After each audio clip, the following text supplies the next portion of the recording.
जी आजकल अनहद नाद पर काफ़ी ध्यान प्रयोग कराए जा रहे हैं विभिन्न ध्यान प्रयोग शिविरों में। तो इस विषय पर आपका क्या कहना है? क्या इससे चेतना के विकास में मदद मिलती है? देखो, चेतना के विकास में मदद सिर्फ एक चीज करती है और वो है आपकी इच्छा। आपके अंतर से कितने प्राण उस दिशा में बह रहे हैं, ये मदद करती है। नाद मदद करता है ऐसा नहीं। नाद तो अब जैसे कि ओशो के जगत में नाद की जो शुरुआत हुई वो ओशो ने ही एक प्रवचन बोला था, एक ओकार सतनाम, उससे हो गई। उसमें नाद के ऊपर इतना अच्छा व्याख्यान दे दिया कि लोगों को लगा बस कि अब नाद सुनाई दे जाए तो काम हो गया। लेकिन सबको एक बात समझ लेनी चाहिए, आध्यात्मिक अनुभव आपके शरीर में नहीं घटते। आध्यात्मिक अनुभव आपके चित्त की बदलाहट से दिखाई देते हैं। कोई आदमी कहे कि मैं बैठा और मेरी थर्ड आई ऐसे ऐसे होने लगी, अब ये बहुत बड़ी घटना हो गई, तो मैं इसको नहीं मानूंगा। मैं ये कहूंगा यदि तेरा कंप्लीट कंसंट्रेशन हो गया तो ये लक्षण है थर्ड आई का। आंखें ऐसी, थर्ड आई ऐसे ऐसे हो गई, ये थर्ड आई का लक्षण मैं नहीं मानूंगा। शारीरिक लक्षणों से मैं पूर्णतः सहमत नहीं हूं, क्योंकि शारीरिक लक्षण मन के भ्रम भी हो जाते हैं। फिर शारीरिक लक्षणों के पीछे और तरीके की भी बातें होती हैं जिनको मैं अभी आपको बताऊं। तो जब कोई व्यक्ति अगर आध्यात्मिक उन्नति की तरफ बढ़ रहा है तो उसे देखना चाहिए कि उसमें बदलाहटें उसके चित्त में, उसके स्वभाव में कहां कहां पे आए। काम की जो मांग होती है उसका स्वरूप अगर ना बदला तो तुम आध्यात्मिक नहीं। क्रोध का गुणधर्म बदल जाना चाहिए। क्रोध सबने किया, क्रोध शंकर ने भी किया, ओशो ने भी किया, कृष्ण ने भी किया। गुणधर्म उसका ये है, धार्मिक व्यक्ति का क्रोध इस बात पे होता है कि तुम अपने आप को अहित कर रहे हो। सामने वाले के अहित को बचाने के लिए क्रोध किया जाएगा, ना कि तुम उनको चार बातें कह दो और वो क्रोध करने लगे। कभी कभी ऐसा भी होता है कि मेरे संबंध में कोई लोग, कोई मेरे ही चाहने वाले कभी ऐसी कोई बात कहते हैं तो मेरे विरोध में बोलते हैं, तो मैं उनको डांटता हूं, तो उन्हें ये लगेगा कि शायद मैंने कही इनसे इसलिए इन्होंने डांटा। लेकिन नहीं, उसका कारण ये होता है कि तुम्हारी श्रद्धा में संदेह की मिलावट अगर हुई तो तुम्हारी यात्रा नष्ट होगी। स्वामी जी, जैसे हम बच्चों को डांटते हैं तो वो भी उनके भले के लिए डांटते हैं? बिल्कुल भले के लिए डांटते हैं। उसमें माँ जब बच्चे को डांटती है, पिता जब बच्चे को डांटता है, वो अहंकार में नहीं आता है। अहंकार में तो तब आता है जब आप पड़ोसी को गाड़ी उसकी नीची दिखाने के लिए गाड़ी खरीद लाते हो और तुम्हारी गाड़ी में स्क्रैच लग जाता है और वो हंसता है, तो तुम्हारे अहंकार को पीड़ा होती है। उस टाइप की बात। तो अहंकार का गुणधर्म बदलेगा।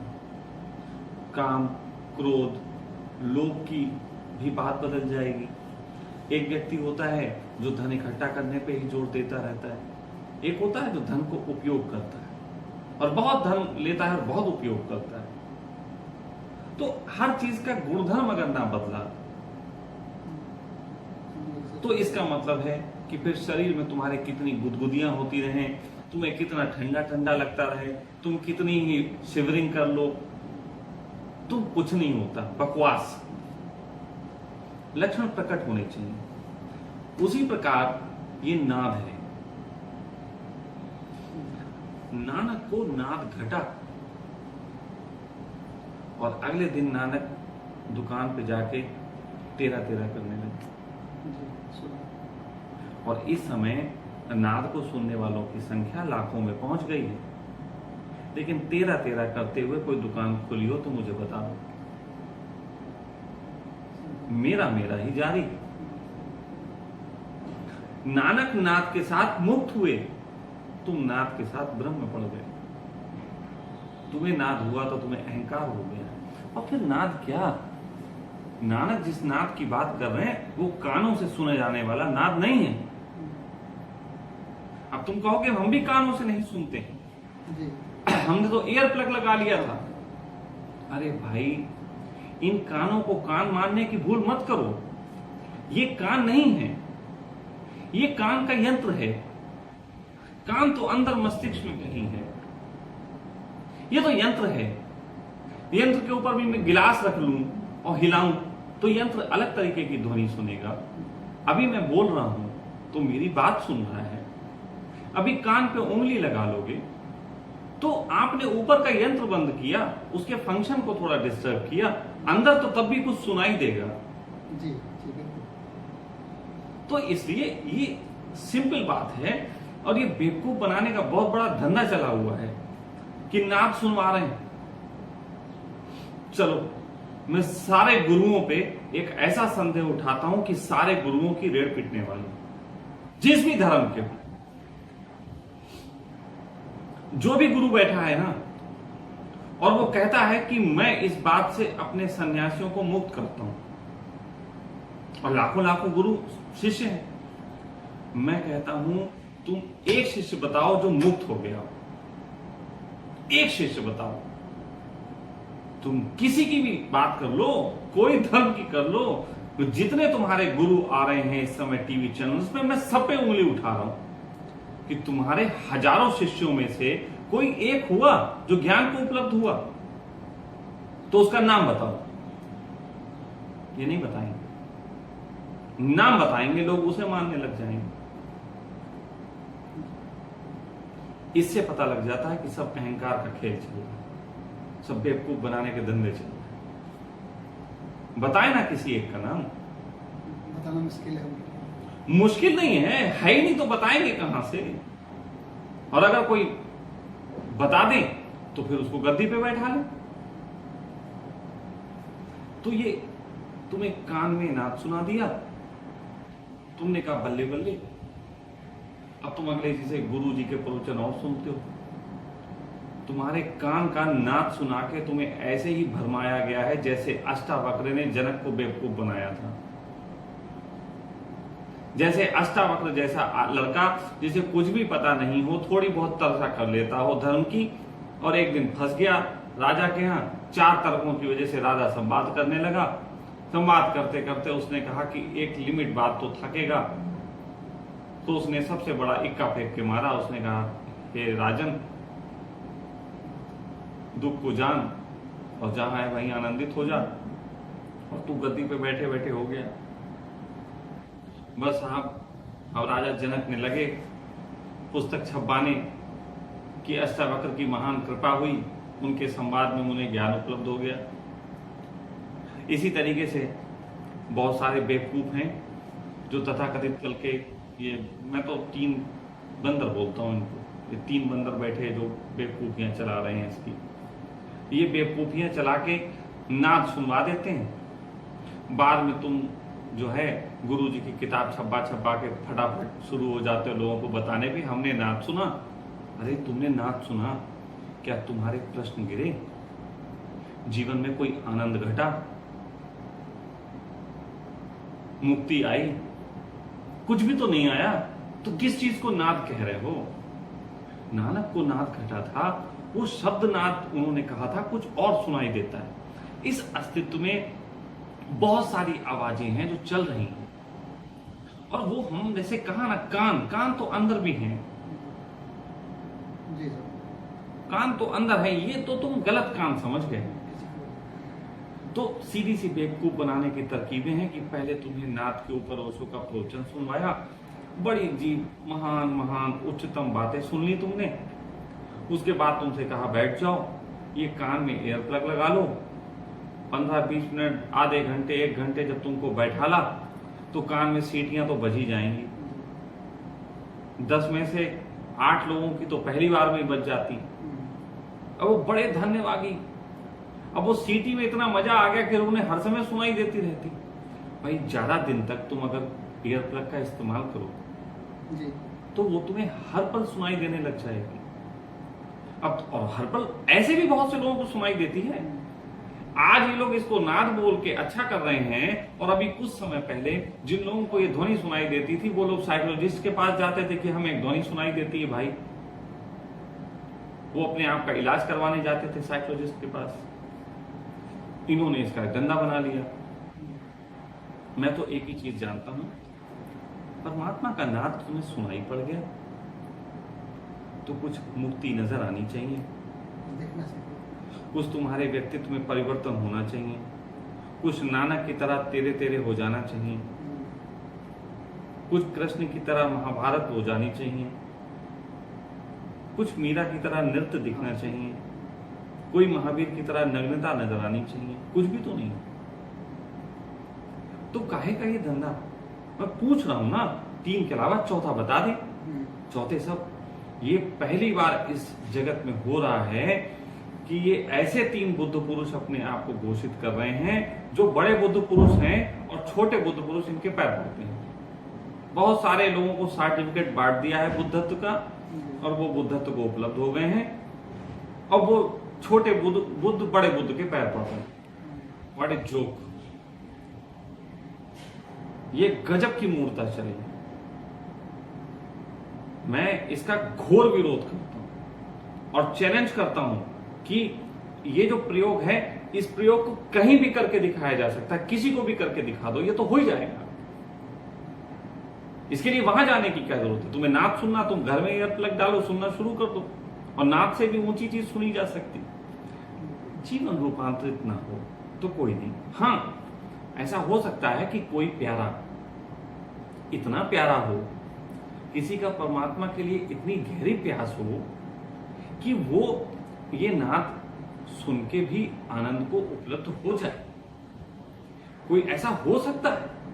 पत्थर को पूजने वाले भगवान हुए हैं, लेकिन उसमें पत्थर की कोई गरिमा नहीं है। उसमें गरिमा तो उसकी थी जिसने पूज लिया था। जिसने पूज लिया था उसकी गरिमा थी।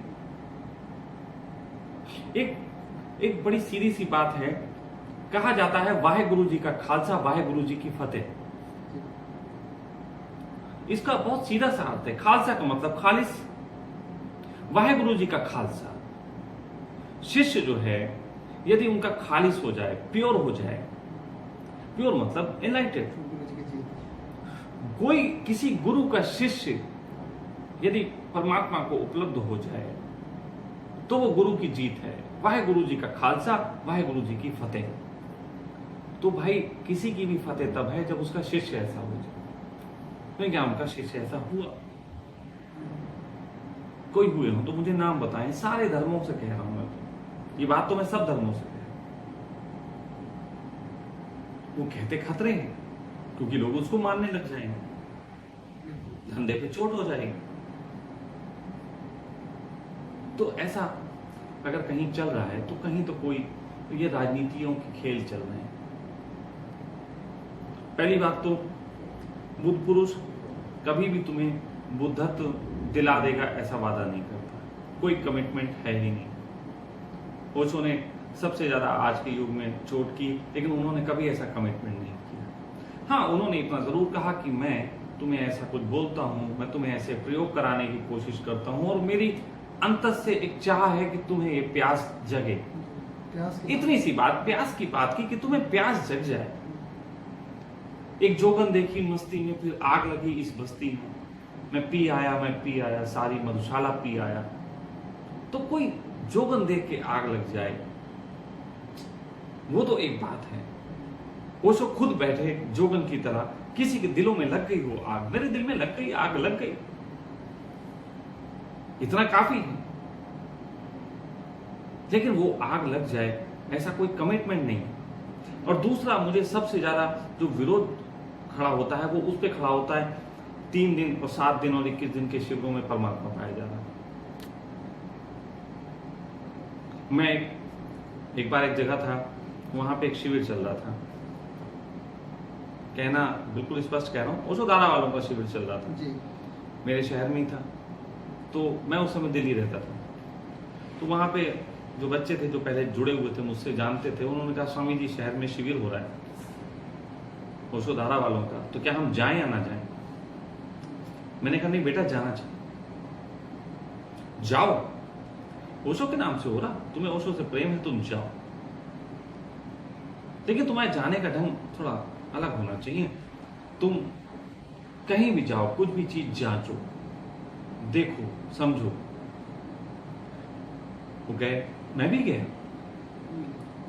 वहां सबसे पहले ही वो चर्चा चलने लगी कि ये प्रयोग करने के बाद परमात्मा मिल जाता है, 14 दिन में परमात्मा मिल जाता है, कुछ समाधियां हैं वो कर लो तो इससे मिल जाता है। मुझसे वहां पत्रकार था, उसने मुझसे पूछी, उसने कहा स्वामी जी क्या आप इस बात से राजी हैं? मैंने कहा नहीं। तो बोले आप फिर यहां आए क्यों? तो मैंने कहा बात से राजी नहीं हूं, लेकिन ओशो के प्रेम से राजी हूं, इसलिए यहां आ गया। ओशो का नाम तो अगर किसी वैश्या के घर लिखा होता मैं वहां भी चला जाता, मुझे क्या लेना देना कि वो वैश्यागिरी कर रही है, मैं चला जाता, मैं यहां भी आया। लेकिन इस तरीके की मूर्ता जो फैलाई जाती उससे राजी होने नहीं आया। कई बार लोग मुझे समझ नहीं पाते कि मैं विरोध भी कर रहा हूं ओशो को, प्रेम भी कर रहा हूं। प्रेम करता हूं, इसी के कारण उन बातों का विरोध कर रहा हूं जिनसे ओशो को गलत प्रचार मिल रहा है। मैं प्रेम करता हूं, उसी प्रेम ने मुझे हक दिया है कि उन चीजों का मैं विरोध करूं जिन चीजों के कारण मेरा प्रेम बदनाम होता है। मैं ओशो को एक ही दृष्टि से जाना और वही दृष्टि से लगभग सबने जाना। वो दो दृष्टियां हैं, पहली ध्यान की और दूसरी क्रांति की। ओशो एक ऐसे व्यक्ति थे जिन्होंने ध्यान की सर्वाधिक बात की पिछले 100 सालों में, और दूसरी तरफ एक क्रांतिकारी व्यक्ति थे जिन्होंने बड़े साहस के साथ जमाने के सब नियमों को तोड़ के बात की। गैर कानूनी मैं उन्हें नहीं कह रहा हूं, लेकिन गैर सामाजिक पूरे थे। तो अगर उनसे प्रेम हुआ तो दो लक्षण तो उनके सन्यासी में भी नजर आने चाहिए। पहला ध्यान के प्रति एक गहराई, और दूसरा एक क्रांतिकारी स्वभाव। मैं कहता हूं मुझ में दोनों देख लो। मेरे व्यक्तित्व से तुम क्रांतिकारी स्वभाव देख सकते हो, और मेरे चेहरे और मेरे आंखों से तुम मुझे ध्यान देख सकते हो। और जहां पे ये दोनों में से एक भी चीज कमी नजर आएगी वहीं पे मैं ठोकूंगा, वहीं पे मैं लड़ूंगा। सीधी सी बात कि पिया ऐसो जिया में समाए गयो रे, कि मैं तन मन की सुध बुध गवा दे। अगर ऐसा नहीं हो रहा है तो कुछ गड़बड़ हो रही है। तन मन की सुध बुध तो गवाओ। इसलिए मैं ओशो का एक अगर पुत्र मान लो तो ओशो के एक दूसरे पुत्र हैं हमारे गुरु भाई, ये जो ओशो धारा चला रहे हैं, ठीक है, कम से कम ओशो के बात से, ओशो के नाम से लोगों को परिचित करा रहे हैं, इसका धन्यवाद भी दूंगा। लेकिन कुछ ऐसे छोटे छोटे भ्रम भी पैदा कर रहे हैं जिसका धन्यवाद नहीं दिया जा सकता, क्योंकि उन भ्रमों से आदमी और सो रहा है, उसके सोने में सहयोग मिल रहा है। और सोने का अर्थ आंख बंद करके सोना नहीं, सोने का अर्थ है कि चीजों को देखना और खामोश रह जाना।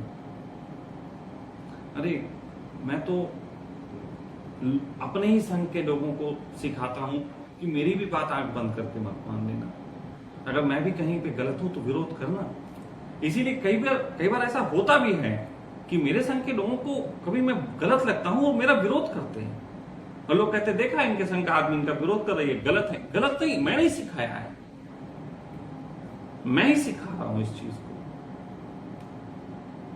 मेरी भी बात आंख बंद करके मानने की जरूरत नहीं है, लेकिन प्रयोग तो करो, चर्चा तो करो। और फिर प्रयोग ऐसे मत करो कि मेरे पास प्रयोग के लिए आओ। कई बार आ जाते हैं लोग, हम आए प्रयोग करने, स्वामी जी देखें आप क्या देंगे। भाई मैं कुछ नहीं दूंगा। पहली बात तो तुम्हारे बैठने का ढंग कि देखें क्या देते हैं, इसी से पता लग गया कि कुछ नहीं लिया जा सकता। तुमने पहले ही पात्र अपना उल्टा कर दिया और फिर तुम लेने बैठ गए। कुछ नहीं होगा। जितने लोग मुझे जानने आएंगे खाली हाथ जाएंगे, और जितने लोग केवल आएंगे और मुझे जिएंगे वो कुछ ना कुछ लेके जाएंगे। तो ये तो तुम्हारे लेने के ढंग पे निर्भर करता है। तो नाद भी तुम्हें उतना ही फायदा करता है जितना तुम्हारा उसकी तरफ लगन। और ये कान वाला नाद नहीं फायदा करता, वो तो अस्तित्व में वो नाद नहीं है, उसको तत्व कहना चाहिए। बुद्ध तत्व, जैसे अग्नि तत्व होता है, वायु तत्व होता है, सब तत्व होते हैं ना, जी जी। उसी तरीके से एक बुद्ध तत्व है। बुद्ध तत्व ऐसा है जो कीचड़ में कमल है, सब तत्वों के बीच में है और सब तत्वों से अछूता है। जी। जो आदमी उस तत्व को उपलब्ध हो जाता है वो बुद्ध तत्व को उपलब्ध होता है। उस तत्व को कोई नाद कह ले, उस तत्व को कोई कुछ भी कह ले तो ठीक है, लेकिन ये कानों वाले नाद से मैं सहमत, जी। कानों वाले नाद से मेरा बहुत विरोध है।